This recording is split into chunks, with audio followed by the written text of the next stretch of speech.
안녕하세요. 저는 지금 사는 곳을 떠나 가족과 함께 지방으로 이사를 온 아들과 딸을 둔 35살 엄마입니다. 저에게는 두 번 다시는 겪고 싶지 않은 끔찍한 일이 있습니다. 그 일은 지금 생각해도 온몸에 닭살이 달아오르네요. 저희 사랑스러운 아들을 하마터면 평생 못 볼 뻔했거든요. 그때 일을 생각만 하면 그때 일이 꿈이길 빕니다. 가슴 속에 응어리가 진 듯 맺혀서 내려가지 않는 그 일을 이제 풀어보려고 하는데요. 그 일을 설명하기 전에 그 전에 있었던 일을 설명해 드리는 게 그 사건을 이해하는 데 도움이 될 것 같아요. 그때 당시에 저는 남편과 2년차 부부였습니다. 그리고 남편 위로는 결혼 10년 차인 형님 내외가 있었죠. 형님 부부는 결혼하신 지 10년이 넘도록 아이가 없으셨습니다. 결혼 전에도 남편이 형네 부부가 아이를 가지기 위해 온갖 노력을 하고 있다는 말을 들었기에 제가 결혼 2년 차에 임신하게 되자 처음에는 시댁에 말을 해야 하나 망설였습니다. 혹시나 기분이 나쁘면 어쩌나 상처받으면 어쩌나 하는 생각을 하게 되었거든요. 남편과 한참 상의 끝에 그래도 말하지 않는 것보다 말하는 게 서로에게 좋을 것 같다는 결론을 내리게 되었어요. 시댁 모임에 참석한 저희는 시댁 식구들 앞에서 임신 발표를 하게 되었습니다. 다들 놀라지 마세요. 저희 아내가 임신하게 되었어요. 저희도 새 식구가 늘었으니 축하해주세요. 시댁 식구들은 모두 깜짝 놀라며 저희를 쳐다보았죠. 어머님, 아버님은 좋아하셨지만 형님은 눈은 웃고 계셨지만 그 뒤에 짓던 표정에 마음이 아팠습니다. 반가운 소식이 두 집에 같이 왔으면 얼마나 좋았을까 하고 말이죠. 그런데 일주일 뒤에 정말 반가운 소식이 들려오는 겁니다. 형님도 임신하셨다는 희소식이었어요. 그 소식에 저희는 그제서야 안도를 했습니다. 그 소식에 가장 좋아하신 분은 역시 시어머니였어요. 형님의 얼굴에도 웃음꽃이 활짝 피어 있었습니다. 형님, 너무 축하드려요. 드디어 아기 엄마가 되셨네요. 아직 극초기니까 조심하셔야겠어요. 그러게 말이야. 이거 다 동서 덕분인가 봐. 나는 내가 40 넘어서 사실 이제 임신 포기해야 하나 고민하고 있었거든. 시험관도 번번이 실패하고 정말 우울했는데 동서가 임신하자마자 내가 임신했잖아. 동서 뱃속에 복덩이가 들어앉았나 보네. 그러게 말이다. 둘째가 복덩인가 보다. 너무 잘 되었어. 그네 너는 특히 조심해야 한다. 이제 노산이라서 많이 힘들 거야. 항상 조심하고 힘든 일 있으면 나를 부르거라. 아유, 어머니 너무 걱정하지 마세요. 어머님은 특히 형님의 임신 소식에 더욱 형님을 챙기셨어요. 40이 넘은 노산의 초산이라 정말 힘든 시기를 같이 보내셨다고 했으니 더욱 애지중지 챙기셨습니다. 이제 어머님도 두 발 쫙 뻗고 주무실 수 있을 것 같네요. 두 분 다 너무 고생하셨어요. 동서 말도 마. 정말 마음고생이 심했어.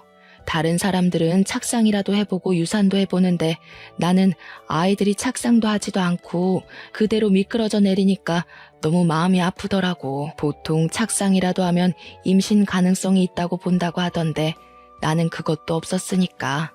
형님은 손으로 아직 납작한 배를 문질렀습니다. 얼마나 그 아이가 각별한지 알 수 있었죠.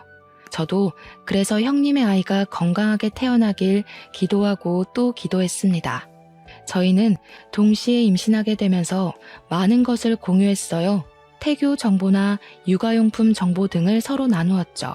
저희가 도란도란 앉아서 그런 것들을 인터넷으로 살피고 있으면 어머님은 동서 사이가 오해가 좋아서 좋다고 하시곤 하셨습니다.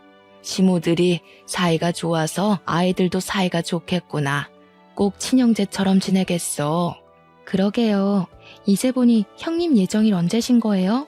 저는 9월 15일이에요. 형님은 저를 보고 당황하시더니 어색한 미소를 지어 보이더라고요. 아, 난 9월 23일이야. 어머, 그러고 보니 그럼 같은 달에 태어나는 거네요? 성별은 아직이겠네요. 아들일까 딸일까요? 너무 궁금한데 4, 5개월 정도는 되어야 나온다고 하네요. 그러게 말이야. 아들이고 딸이고 그냥 둘 다 건강하게 낳았으면 좋겠다. 그러게요, 형님. 병원은 어디 다니세요? 저랑 병원 같이 가요. 아, 나는 따로 다니는 병원이 있어. 회원제 병원이라서 동서 추천하고 싶은데 어렵네. 저는 그때까지 깜빡 잊고 있던 게 생각이 났습니다. 형님은 평범한 시댁과 어울리지 않을 정도로 부잣집 딸이라는 거였죠. 오랜 기간 연애를 했지만 친정의 반대에 형님은 결혼을 하겠다고 우기셨나 봐요. 당시 아주버님은 사법고시를 앞두고 계셨다고 했습니다. 형님의 친정에서는 아주버님이 사법고시에 합격하게 된다면 결혼을 허락한다고 했나 봐요. 아주버님은 결혼을 위해 1년 가까이 칩거하시면서 시험을 보고 합격하셨다는 에피소드를 듣게 되었죠. 저는 형님 집안이 얼마 정도인지 부자인지는 잘 모르지만 형님이 가끔 주는 선물을 친구들에게 보여주면 명품이라는 말을 듣게 되었어요. 저는 사실 명품에 눈이 박지 않아서 그런 걸 잘 모르거든요. 그래서 평소에는 형님이 부자인 것을 느끼지 못하고 살았는데 막상 산부인과도 회원제로 운영된다고 하니 입이 벌어지더라고요. 그래서 형님이 임산부에 좋은 영양제 등을 주면 너무 감사하다며 넙죽넙죽 받았습니다. 그리고 저희 아이들의 성별을 알 수 있는 개월수가 다가왔을 때 저와 같은 아들이라는 말에 서로 정말 좋아했어요. 그런데 어머님은 같은 아들인데도 형님의 아이에게 더 정성을 쏟으셨죠. 아무래도 집안 장손이다 보니 그렇겠거니 해도 눈으로 티가 나게 그렇게 차별을 두셨습니다. 저와 형님은 띠동갑이었거든요. 남편과 아주버님의 나이 차이가 8살 정도 차이 나기도 했고 형님 내외는 동갑 부부로 41살, 저는 당시 29살이었거든요. 어머님이 노산의 형님을 더 챙겨주셔도 어쩔 수 없다고 생각을 해도 서운한 건 별 수 없었습니다. 어머님으로서는 같은 손주 아닌가요? 이러다가는 태어나서도 할머니에게 차별을 받는 건 아닌지 생각도 하게 되었네요. 구체적으로 서운한 상황을 설명하자면 같은 임산부인데 어머님은 자질구레한 일을 저를 시키더라고요. 형님은 소파에 앉혀놓고 과일을 저기에 내놓았으니 깎아오라고 하던가 설거지는 다 저보고 하라고 했죠. 형님은 손에 물 한 방울 안 묻히게 하시면서 저는 시댁에 가면 그런 식으로 일을 하게 되는 겁니다. 아무리 귀한 집안 딸이라지만 너무한다고 생각했어요. 남편도 그런 것을 눈치를 챘는지 자신이 먼저 한다고 발빠르게 먼저 하더라고요. 자기야, 내가 할게. 자기는 앉아있어. 이제 배가 나오기 시작하니 자기도 힘들잖아. 고마워 여보. 역시 나는 여보밖에 없어. 그렇게 설거지거리는 맡겨놓고 저는 형님 옆으로 가서 앉았더니 어머님이 포크로 사과를 찍어서 형님에게 주는데 형님은 그것을 저에게 주더라고요. 저는 괜찮다고 거절을 했죠. 어머님이 형님에게 주는 걸 뺏어 먹는 느낌이 나잖아요. 어서 받아. 동서 그래야 뱃속아이도 잘 자라지. 우리 조카도 사과 먹고 싶을 거야. 저는 어쩔 수 없이 그 사과를 받아들었습니다. 감사합니다, 형님. 잘 먹을게요. 제가 사과를 먹고 있는데 형님의 손에 제 배로 향하더라고요. 살며시 나온 배를 문지르시는 거예요. 배가 나온 게 너무 신기하다. 곧 있으면 태동도 하려나? 저는 제 배를 한참 만지는 형님이 너무 신기했어요. 본인도 임산부인데 굳이 제 배를 만질까 싶다가도 저희 아이를 예뻐하시니 그러는 거겠지 하면서 넘어갔습니다. 정말 신기한 건 바로 형님의 걸음걸이였습니다. 보통 임산부는 배가 나오면서 걸음걸이가 불편해지잖아요. 그런데 형님은 그런 모습이 전혀 없었어요. 몸도 무겁지도 않아 보이고 오랫동안 요가나 필라테스를 하셨다고 들었거든요. 그래서인지 형님은 외모도 제 또래로 보일 정도로 젊어 보이셨습니다. 신체 나이가 저보다 더 좋으신 것인지 가벼운 형님의 걸음걸이가 부러웠죠. 형님은 오랫동안 운동을 많이 하셔서 그러신지 몸도 참 가벼워 보이시네요. 몸도 유연해 보이시고요. 아니야, 그럴 리가. 나도 얼마나 불편한데 동서 눈에만 그렇게 보이나 보다. 형님은 기분이 나쁘셨는지 목소리가 쨍했습니다. 하긴 갑자기 몸에 한 생명이 더불어 사는데 안 불편할 리는 없겠죠. 아차, 저는 실수했구나 싶었습니다. 죄송해요, 형님. 힘든 건 당연하시죠. 그런데 정말 몸이 유연하셔서 그렇게 말한 거였어요. 역시 운동을 하시니까 그런가 하고. 형님은 기분이 풀리셨는지 저를 향해 싱긋 미소를 지었습니다. 아니야, 내가 너무 예민하게 굴었지? 미안해. 임신하니까 신경이 너무 예민해져서 그런가 봐. 그렇죠. 임신하면 호르몬 때문에 예민해진다고 하더라고요. 빨리 뱃속에서 나왔으면 좋겠어요. 그러게 말이야. 저희는 임신과 육아에 관한 이야기를 자주 나누었던 것 같아요. 물론 친구들과도 그런 이야기를 하고는 하지만 형님은 저와 그런 이야기를 하는 것을 유독 좋아하셨기 때문에 더 자주 이야기를 하게 되었어요. 그렇게 제가 임신 7개월 차에 들어갔을 때 형님은 정말 뜻밖의 제안을 저에게 해오셨습니다. 형님이 미국으로 원정 출산을 가는데 저보고 같이 가자고 하시는 겁니다. 당시에 뉴스로 원정 출산에 관한 이야기를 많이 들어보기는 했어요. 미국은 자국에서 태어난 아기들에게 시민권을 주기 때문에 그곳에서 낳고 돌아오면 아이에게 미국 시민권이 생긴다는 거죠. 특히 남아들에게는 병역을 하지 않아도 되는 특혜 중에 특혜였던 겁니다. 동서, 나 미국 가서 아기 낳으려고 하는데 같이 갈래? 동서 아이도 아들이잖아. 나중에 군대 보내야 하는데 한국에서 낳으면 빼도 박도 못하고 가야 하잖아. 그런데 미국에서 낳으면 시민권을 주니까 나중에 아이가 원하면 군대 안 가도 되는 거고. 어때? 같이 갈래? 저는 순간적으로 혹했습니다. 한국에서 남자들은 당연히 군대를 가야 하는데 가서 빈번하게 다쳐온다는 말을 들으면 엄마들은 가슴이 녹아내리잖아요. 그런 곳에 우리 아들이 안 갈 수 있다면 당연히 좋겠죠. 하지만 그것은 둘째치고 원정 출산 비용이 몇천 단위로 든다는 것도 알고 있었습니다. 그래서 아무나 쉽게 할 수 없다는 것도 알고 있었죠. 부자인 형님이야 쉽게 그런 선택을 할 수 있겠지만 서민인 저희는 원정 출산은 꿈일 뿐이었습니다. 글쎄요, 저희는 그럴 만한 형편이 되지 않아서요. 뉴스 보니까 몇천만 원이나 든다고 하던데 너무 부담스럽네요. 어머, 내가 동수한테 돈 내라고 하겠어? 너무 걱정하지 마. 돈은 내가 전부 다 내줄 테니까 돈 걱정하지 말고 다녀오자. 나도 혼자 가려니까 심심하기도 해서 그래. 우리 아이들한테 너무 좋은 기회잖아. 나중에 시민권 얻으려면 엄청 힘든 거 알아? 미래를 위해서 지금 투자를 하는 거니까 아이를 위해서 가자. 몇천만 원이나 되는 돈을 선뜻 내준다는 말에 너무 놀랐습니다. 몇백을 내주어도 부담스러울 일인데 말이죠. 그 자리에서 알겠다는 말을 못하겠더라고요. 이게 만든 건가 싶기도 하고 예뻐해 주시는 건 감사한 일이지만 부담스러운 건 어쩔 수 없었습니다. 일단 남편하고 상의해 볼게요. 이 문제는 저 혼자서 정할 수 있는 일은 아닌 것 같아요. 최소 또 몇 달은 떨어져 있어야 한다고 들어서요. 고민이 되네요. 그래? 그럼 서방님께 잘 설명을 해봐. 이렇게 좋은 기회 흔치도 않으니까. 비용은 걱정하지 말고, 알았지? 그날 저녁 남편에게 형님이 말한 원정 출산에 관해 이야기를 하게 되었습니다. 이건 아니다 싶다가도 아이의 미래를 생각하면 더없이 좋은 기회잖아요. 형님 아이는 원정 출산으로 시민권이 떡하니 생기니까요.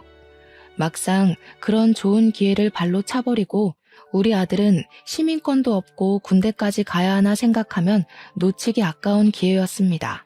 형님이 미국으로 원정 출산을 간다고 하는데 나랑 같이 가자고 하던데 비용은 다 형님이 지급해준다고 했어. 다녀올까? 너무 좋은 기회잖아. 그 말에 남편은 정색하기 시작했습니다.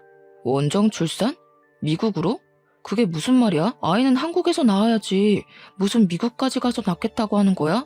미국은 거기서 낳기만 하면 시민권을 주잖아. 그럼 나중에 미국 국적으로 선택하면 병역도 제외될 수가 있대. 당신도 군대 이야기하면 다시는 가기 싫은 곳이라고 생각만으로도 끔찍하다고 했잖아.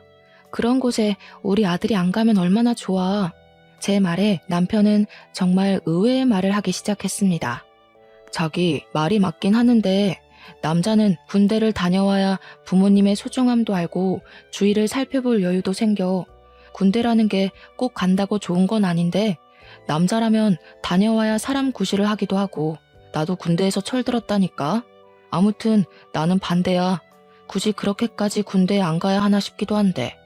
원정 출산 이야기를 하면 남편은 당연히 반길 줄 알았는데 반대를 하니 저도 원정 출산에 대해 회의적으로 바뀌기 시작했어요. 해외까지 가는 것도 부담스럽고 남편 없이 몇 달을 떨어져 있는 것도 괜히 싫어지더라고요. 그리고 출산 후에 친정엄마도 못 볼 생각을 하니까 앞이 까마득하게 바뀌기 시작했죠. 그 순간 그래 남편 말이 다 맞지 라는 생각을 하게 되었습니다. 저는 형님에게 전화해서 해외 원정을 거절하게 되었어요. 여보세요? 아, 형님. 남편이랑 상의를 해봤는데요. 아무래도 해외 원정은 안 될 것 같아요.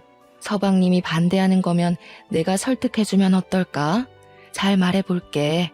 너무 좋은 기회잖아. 아니에요. 저도 막상 나가려니까 친정엄마 옆에서 있는 게 더 좋을 것 같아서요. 아이가 비행기 탈 때까지 몇 달간 떨어질 생각을 하니까 못 갈 것 같아요. 그렇구나. 그렇지. 임신하고 출산하면 엄마가 더 보고 싶을 테니까.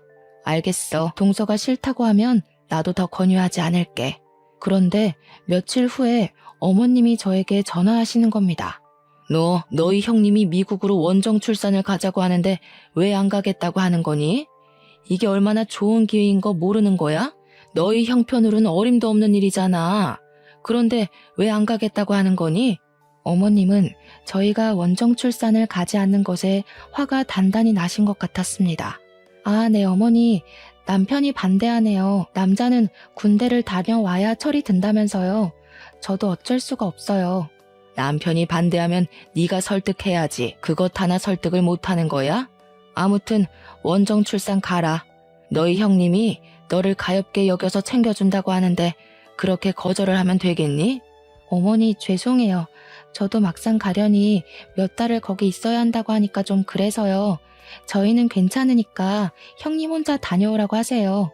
너는 끝까지 진짜 아이 생각은 하나도 하지 않는구나. 어떻게 엄마가 되어서 그럴 수가 있다니?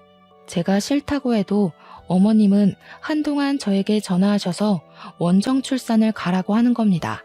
저는 그때마다 거절했더니 어머님은 제가 시댁에 가도 어머님은 저를 곱게 보시지 않았습니다. 그래도 어쩌겠습니까? 마음이 내켜야 그것도 가는 건데 어머님이 그렇게 나서서 저를 닥달하니 더욱 가기 싫더라고요. 그렇게 해외 원정 사건이 지나가고 막달이 다 되어가고 있었습니다. 시댁에 모여 밥을 먹고 다들 도란도란 이야기하고 있었는데 형님이 저에게 다른 이야기를 했습니다. 동서, 이제 막달인데 출산할 병원은 정했어? 네, 제가 다니는 병원에서 분만도 가능하다고 해서 그냥 다니는 병원에서 하려고요. 그럼 내가 다니는 병원에서 출산하는 건 어때? 형님이 한국에서 출산한다는 말에 깜짝 놀랐습니다. 당연히 형님은 원정 출산을 할 능력이 있으시는 분이니 미국에서 출산할 거라고 생각을 했으니까요. 형님, 미국에서 출산하시는 거 아니셨어요? 한국에서 출산하시는 거예요? 아, 응. 나도 혼자 가기 싫어서 동서한테 같이 가자고 한 건데 동서가 안 간다고 하니까 나도 가기 싫어졌어.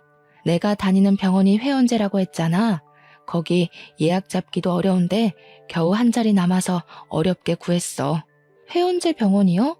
정말 좋은 병원일 것 같기는 한데 저는 또 고민이 되었습니다. 회원제 병원이라니 분명 제가 다니는 병원보다는 좋은 곳은 맞겠지만 그런 곳에 가도 되나? 그리고 또 역시 진료비가 걱정되었습니다. 병원이 회원제고 고급이니까 출산 비용과 입원비가 비쌀 테니까요. 형님은 눈치 빠르게 저의 걱정거리를 캐치하셨죠. 아유, 진료비 때문에 그러는 거야? 그건 걱정하지 말고 내가 다니는 병원으로 가자. 거기는 출산하면 바로 산후조리랑 같이 케어해주니까 옮길 필요도 없이 관리가 가능하다니까. 다시 큰돈을 들이면서까지 저를 살펴준다는데 좋기도 했지만 심적으로 부담감이 들었습니다. 형님의 도움을 또 거절하자니 형님이 크게 실망을 할 것 같았습니다. 제가 한참을 말 못하고 가만히 앉아있자 옆에 계시던 어머님이 형님을 거들었어요. 아유, 그게 무슨 고민이라고 그러고 있니? 네 형님이 이렇게까지 신경을 쓰고 있는데 그냥 네 하고 가면 되는 거야. 어머니의 말이 맞기도 했죠. 이 모든 게 저를 위한 형님의 마음인데 저는 거절하지 않기로 했습니다. 네, 어머니 형님, 저도 그 병원으로 갈게요. 형님이 어렵게 구한 자리인데 안 가는 것도 저한테 손해일 것 같네요. 그래, 정말 잘 생각했어. 안 가면 손해인 곳이라니까. 동서가 간다고 하니까 내가 마음이 놓인다. 그때는 그곳이 저의 불행의 시작이 될 줄은 생각하지 못했습니다.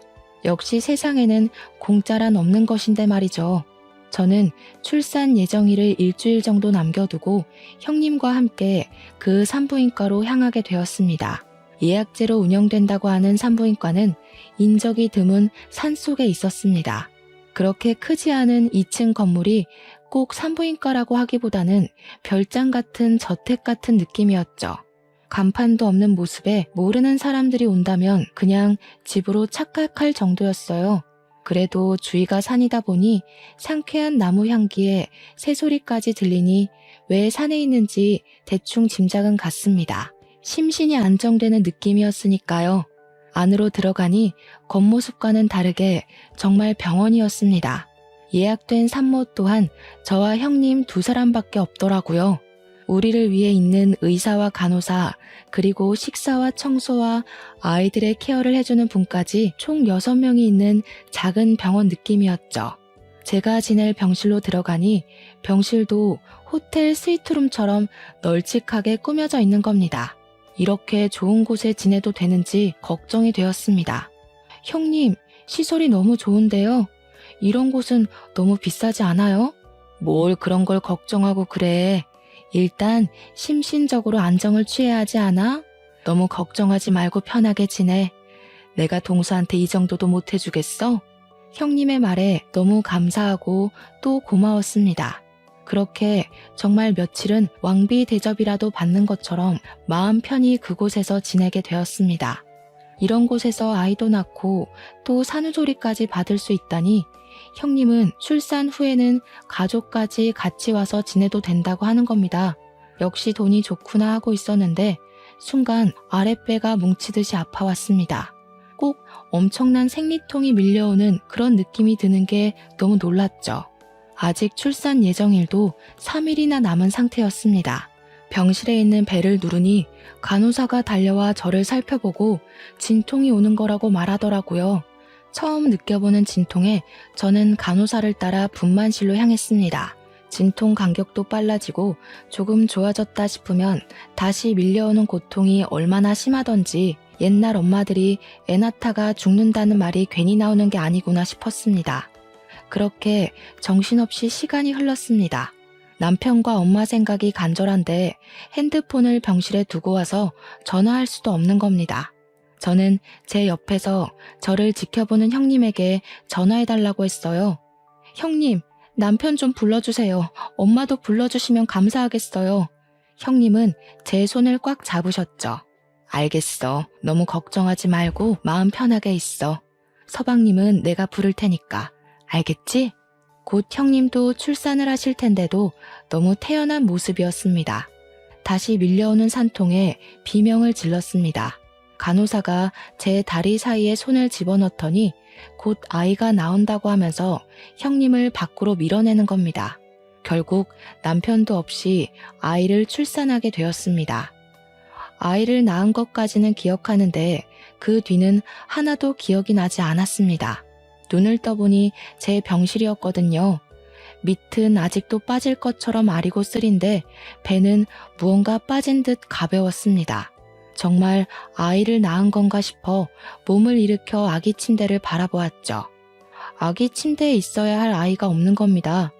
미리 들은 말로는 모자 동반 병실이었거든요. 침대 위에 있는 배를 눌렀더니 간호사가 병실로 달려왔습니다. 제 아이는 어디에 있나요? 검사 받으러 갔나요? 그런데 간호사가 아무 말 하지 않는 겁니다. 입을 꼭 다물고 가만히 서 있는 게 너무 이상했죠. 왜 말 안 해주세요? 제 아이 어디에 있는 거냐고요? 아기 침대에 있어야 하는 거 아닌가요? 아이가 태어난 직후에 사망했어요. 폐호흡을 해야 하는데 못했습니다. 순간 머릿속으로 이해가 안 됐습니다. 아이가 죽다니, 그것도 태어나기 직전까지 멀쩡한 아이가 말이죠. 자리에서 벌떡 일어나서 간호사에게 다가갔는데 저를 밖으로 못 나가게 막아서더라고요. 저를 왜 막는 거예요? 일단 심신의 안정을 취하시는 게 먼저인 것 같습니다. 진정하세요. 아이가 죽었는지 확인을 해야 할 거 아니에요. 당신 말만 믿고 어떻게 제 아이가 죽었다고 믿을 수가 있는 건데요. 일단 진정하세요.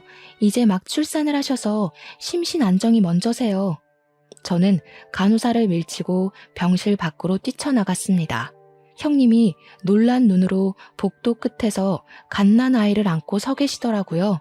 저는 그 아이가 제 아이라는 걸 직감하고 형님에게 다가갔죠. 그 아이, 제 아이죠? 그렇죠. 이리 주세요. 제 아이 돌려주세요. 무슨 말이야, 동서. 이 아이는 내 아이야. 형님은 아직 출산도 안 하셨잖아요. 그런데 어떻게 그 아이가 형님의 아이라고 말을 하시는 건데요? 동서가 출산하고 기절해 있는 동안 나도 출산을 했어. 방금 일어나서 아이를 품에 안은 거고. 말도 안 돼. 그게 가능한 일이에요? 저보다 출산 예정일이 며칠이나 차이 나는데 아무리 우연이라도 이게 가능하냐고요. 왜 말이 안 된다고 하는 거야? 아이가 죽었다고 미쳐버린 건 아니지?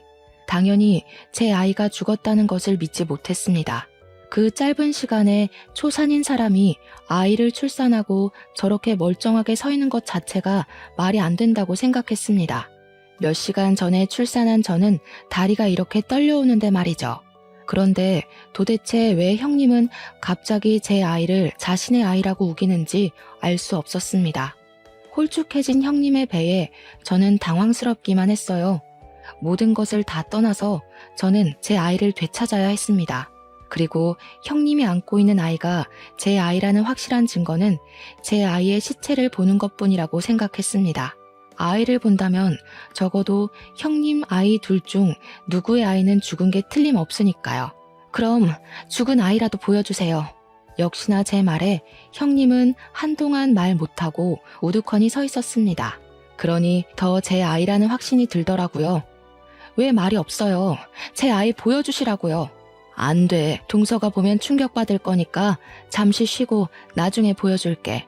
제가 형님에게 다가가자 형님이 뒷걸음치는 겁니다. 아이가 다칠까봐 형님에게 달려들어 아이를 뺏을 수조차 없었습니다. 더 이상 형님을 자극하면 아이가 위험해질 것 같았습니다. 아이를 위해 한 발 물러서기로 했죠. 일단 방으로 돌아와 남편에게 전화했습니다. 여보, 내가 아이를 낳았는데 형님이 우리 아이를 데리고 가서 주지를 않아. 빨리 와. 어서 와. 너무 무서워. 그게 무슨 말이야? 형수가 어쨌다는 거야? 저는 울먹이며 그냥 일단 오라고 소리를 질러버렸죠. 남편에게 길게 설명할 정신도 없었습니다. 이 상황이 기가 막히고 어이가 없었으니까요. 1시간 뒤에 남편과 아주버님 어머니가 함께 산부인과로 찾아왔습니다. 시댁 식구들이 오자 저는 그동안의 상황을 설명했습니다. 다 제 편을 들어주고 제 아이를 찾아줄 것이라고 생각을 했지만 저의 이야기를 들어주는 건 오직 남편밖에 없는 겁니다. 상황을 바르게 판단할 줄 알았던 아주버님까지 그 아이는 본인들 아이라고 하니 정말 팔짝 뛸 노릇이었습니다. 저 아이는 저희 아이가 확실해요. 어떻게 우리 아이를 재수 씨 아이라고 우길 수가 있는 겁니까? 제 말 못 들었어요? 형님은 진통도 안 했다니까요? 아이를 낳고 저렇게 멀쩡할 수가 없다고요. 그게 무슨 말도 안 되는 말입니까? 제 아내 말로는 재수 씨가 출산 후 기절한 시간이 무려 5시간이 넘는다고 하던데요. 재수 씨가 진통할 때 본인도 살짝 아파져도 내색도 못하고 참았다고 합니다. 재수 씨가 아이 낳으니 그제야 출산했다고 말했습니다. 아주버님까지 제 아이를 자신의 아이라고 우기니 기가 막혀 왔습니다. 그럼 죽은 아이는 왜 안 보여주는 건데요? 보여주기라도 하면 제가 이렇게 미칠 것 같지는 않죠. 그래요. 아이를 보여주세요. 죽은 아이라도 보여주어야 우리가 아이의 죽음을 받아들이든지 하죠. 아이 시체가 없어서 그래요. 동서가 충격을 받을까봐 벌써 화장을 해버렸어요. 몇 시간 사이에 아이를 화장하다니 형님은 다시 거짓말을 하고 있었습니다. 도대체 왜 이러는 거예요? 그럼 그 아이 유전자 검사라도 해요. 그럼 확실하죠. 아니라고 하면 제가 아이를 포기하겠습니다. 제가 그 말을 꺼내자 갑자기 어머님이 화를 내시는 겁니다. 너는 어떻게 네 형님을 못 믿고 그렇게 우기는 거냐? 네 형님이 어디 그런 거로 속이는 사람이든? 너한테 얼마나 잘했니? 응? 아무리 아이가 잘못되었다고 해도 너를 위해 이렇게까지 신경 써준 사람에게 이런 식으로 몰아세우면 쓰니? 저에게 그런 태도를 보이는 시어머니께 너무나 속이 상했습니다. 아무리 형님이 예쁘고 살가워도 어머니만큼은 중립을 지켜야 하는 거 아닌가요? 형님이 거짓말을 하든 제 아이가 정말 죽어 제가 정신이 나간 상태였어도 말입니다. 모두 그렇게 저를 몰아세우니 정말 눈이 돌았습니다. 그 상황에 눈이 안 돌아가는 게 비정상 아닌가요? 처음부터 이상했습니다. 자신의 몸보다 제 뱃속의 아이를 이뻐했던 형님이 너무 가벼운 그 몸짓까지 그제야 무언가 맞추어지지 않은 퍼즐이 맞춰지는 기분이 드는 겁니다. 이 비싼 병원까지 말이죠. 이 병원에 몇 안 된 사람들도 다 형님이 저를 속이기 위한 사람들로 보이는 겁니다. 그때 형님이 처음부터 임신하지 않은 게 아닐까? 라는 생각하게 되었죠. 처음부터 계획적이었어요? 제 아이를 빼앗기 위해 이런 짓을 꾸민 거예요? 도대체 무슨 이야기를 하는지 모르겠네. 형님, 임신을 안 하신 거죠? 제 아이를 빼앗기 위해서 임신한 연기를 한 거예요? 아니야. 도대체 무슨 말을 하는 거야? 나는 정말 임신을 했고 아이를 낳았다고. 동서도 그동안 내가 임신한 거 봤잖아. 얼굴이 시뻘개진 형님이 저를 향해 소리를 꽥 질렀습니다. 그래도 아이를 이대로 가만히 뺏길 수는 없었습니다. 그럼 검사해요. 산부인과 의사도 있으니 우리 검사를 해보면 되겠네요. 출산했다는 증거 저에게 보여주세요. 지금 멀쩡하게 걸어다니는 거 보면 형님도 자연분만하신 거 맞죠? 그럼 회음부가 찢어져 있을 테니까 그거 확인해봐요. 그래 여보. 그러자. 확인시켜주고 빨리 집으로 가자. 제 말에 동의하는 아주버님을 보고 안도의 숨을 내쉬었습니다. 그 상황에 쐐기를 받기로 했습니다. 산부인과 의사도 믿을 수 없으니 출산의 경험이 있는 어머니라면 확실히 알아볼 수 있을 거라고 생각했죠. 어머님도 같이 확인하러 가시죠. 그래야 모두 믿지 않겠어요? 무슨 말도 안 되는 소리를 하는 거야. 나는 진짜 아이를 낳았다고. 왜 내가 그런 검사를 받아야 하는 건데? 그럼 이 상황을 제가 어떻게 받아들여야 하는 건데요? 아이 시체도 없는 상황에서 형님 말만 믿고 이렇게 속절없이 아이를 빼앗겨야 하는 건가요? 아이를 낳았다면 확인시켜 주시면 되잖아요. 그 순간 형님이 아이를 안고 쏜살같이 병실 안으로 뛰어 들어가는 겁니다. 저는 형님을 따라 재빨리 병실로 뛰어들어가 형님이 문을 못 잠그게 막았습니다. 형님은 점점 뒤로 물러서더니 2층 테라스로 발을 옮겼습니다. 더 가까이 오기만 해봐. 여기서 아이랑 뛰어내릴 거야. 다시는 아이를 안 뺏겨. 알아들어? 저는 바닥에 털썩 주저앉아 눈물을 터뜨렸습니다. 아이를 안고 협박하는 형님을 도저히 따라갈 수가 없었어요. 그 모습을 본 시댁 식구들은 다들 놀라서 그 자리에 얼음처럼 멈춰섰습니다. 그리고 다 같이 흥분한 형님을 달래기 시작했어요. 그네야, 그게 무슨 짓이냐. 그러지 말아라. 그러면 안 되는 거야. 여보, 이리 아이를 어서 이리 줘. 그러다 큰일 나. 형님, 제발 그러지 말아요. 왜 그러는 거예요? 아이가 불쌍하지도 않아요? 형수님, 저희 아이 돌려주세요. 내 아이라고 말했잖아. 왜 내 말을 듣지 않는 거야, 왜? 다들 내 말을 안 듣는 거냐고. 난 분명히 아이를 가졌는데, 분명 입덧도 하고 배도 불러왔는데, 왜 다들 아니라고 하는 거냐고, 왜? 그 상황에 가장 충격을 받은 사람은 바로 아주버님인 것 같았습니다. 멍하니 밤 미친 사람처럼 구는 형님을 바라보셨습니다. 저는 제발 누군가 이 상황은 끝내주길 바랬어요. 믿기 싫은 현실에서 깨어나고 싶었습니다. 아주버님이 형님에게 천천히 다가가서 형님에게 말했어요. 여보, 아이 내게 줘. 난 믿어. 우리 아이가 있었다는 거. 그러니까 아이는 내게 줘. 형님은 한참을 아주버님을 쳐다보다가 아이를 주셨습니다. 아주버님은 아이를 안고 눈물을 떨구셨습니다. 그러다가 천천히 돌아서서 남편에게 아이를 건네주었습니다. 뭐하는 짓이야? 우리 아이를 왜 주는 건데? 내 아이야. 나를 믿는다며. 그런데 아이를 주는 거야? 거짓말한 거야? 아주버님은 형님을 꽉 끌어안았습니다. 믿는다고 했잖아. 난 정말 당신을 믿어. 그리고 난 아이 없어도 돼. 당신만 있으면 돼. 아이보다 당신이 중요해. 아니, 저 아이는 내 아이라니까? 왜 못 믿는 건데, 왜?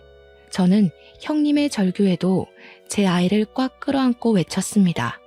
경찰에 신고할 거예요. 다신 내 아이를 빼앗길 수는 없어요. 어떻게 아이를 가지고 이런 짓을 꾸밀 수가 있어요? 그 순간 어머님이 제 뺨을 내리치셨습니다. 너, 그게 무슨 말이냐? 어디서 그런 말을 함부로 하는 거야? 누구를 신고해? 가족끼리 이러는 거 아니다? 어머니, 이 사람한테 무슨 짓이에요? 왜 때리시는 거예요? 네 집사람 행동을 봐라. 가족을 신고한다는 말이 어떻게 쉽게 나온다니? 제 형님이 얼마나 챙겨줬는데 은혜를 원수로 갚아? 저는 어이가 없어서 어머님을 노려보았습니다. 제가 형님 다음으로 가장 원망스러웠던 존재는 어머니셨습니다. 형님이 저를 뜻대로 굴릴 수 있게 가장 많이 도와주신 분이셨으니까요. 아주버님은 남자이니까 잘 모를 수도 있지만 어머님은 아니죠. 아이를 2번이나 낳아보고 삶의 경험으로 절대 모를 수가 없는 분이 어머니 아니겠어요? 저는 그것도 따져 물어야 했습니다. 어머님, 알고 계셨죠? 형님이 아이 가지지 않은 거 처음부터 알고 계셨던 거죠? 어머님은 당황하시며 두 눈을 치켜뜨셨어요. 그게 무슨 말이냐? 내가 뭘 알아? 내가 무슨 산부인과 의사도 아니고 어떻게 알겠니? 정말요? 그동안 형님과 가장 붙어있던 분은 어머님 아니셨나요? 아주버님은 일로 바쁘시다고 형님 집에까지 가서 온갖 살림은 다 해주면서 그걸 몰랐다고요? 몸동작 하나로 저도 눈치챈 걸 몰랐을 리가 없잖아요. 처음부터 형님 계획도 알고서 저에게 해외 원정 가라, 이 병원 가라고 한 거 아니에요? 어머님은 저를 보면서 말을 더듬기 시작했죠. 얘가 무슨 말을 하는 거야? 나는 정말 모른다. 어머니, 사실대로 말하세요. 정말 이 사람 말이 사실이에요? 똑바로 말씀하시라고요. 말 안 하시면 저는 어머니까지 신고할 거예요. 어머님은 남편이 다그치자 그제야 입을 열기 시작했습니다. 나도 처음은 몰랐다. 얘가 분명 입덧도 하고 배도 불러오기는 했는데 어느 순간 그 배가 푹 꺼지는 거야. 그때부터 이상하다고 생각을 하고 물어보았더니 병원에서 상상 임신을 했다고 하더구나. 초음파에 아이의 모습이 안 잡힌다고. 얼마나 아이를 가지고 싶었으면 상상 임신을 하겠니? 그 말에 기가 막혔습니다. 그런다고 이런 일을 저지른다는 게 용서가 되는 건 아니었으니까요. 물론 형님이 가여웠습니다. 하지만 그렇다고 제 아이를 납치하려고 한 건 용서할 수 없었습니다. 모든 것을 알고 있었던 어머님까지 말이죠. 그런데 왜 처음부터 알고 있으면서 제 아이가 형님 아이라고 하신 건데요?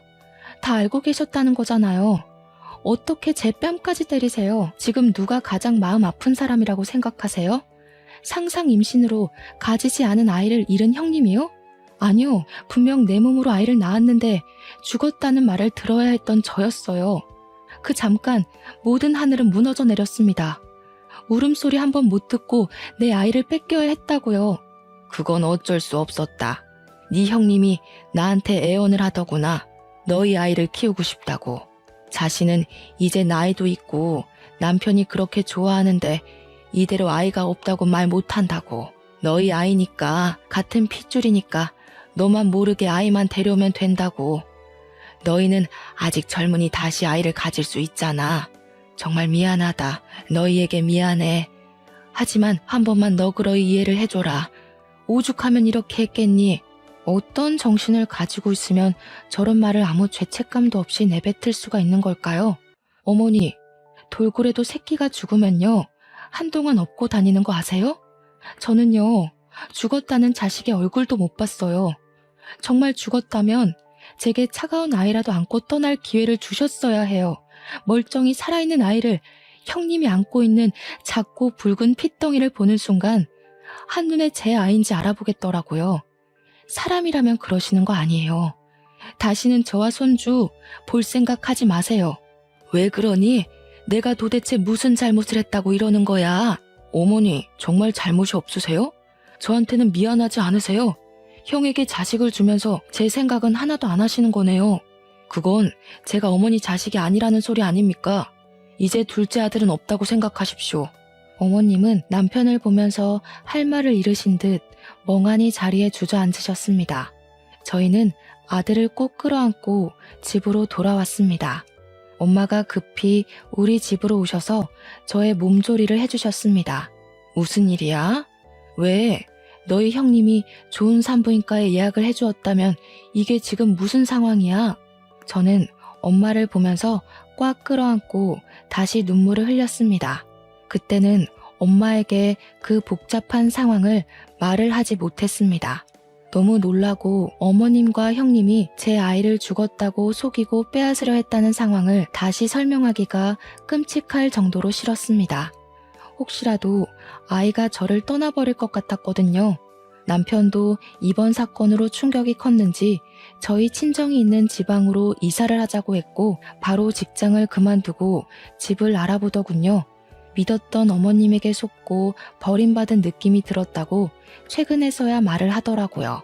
지금은 저희는 친정과 왕래를 하고 잘 지내지만 시댁과는 완전히 연을 끊어버렸습니다. 형님 내외도 시댁과 연을 끊어버렸기에 지금은 어머님이 어떻게 지내시는지 알 길이 없습니다. 남편은 가끔 형과 연락은 주고받고는 하지만 서로 얼굴은 보지 않더군요.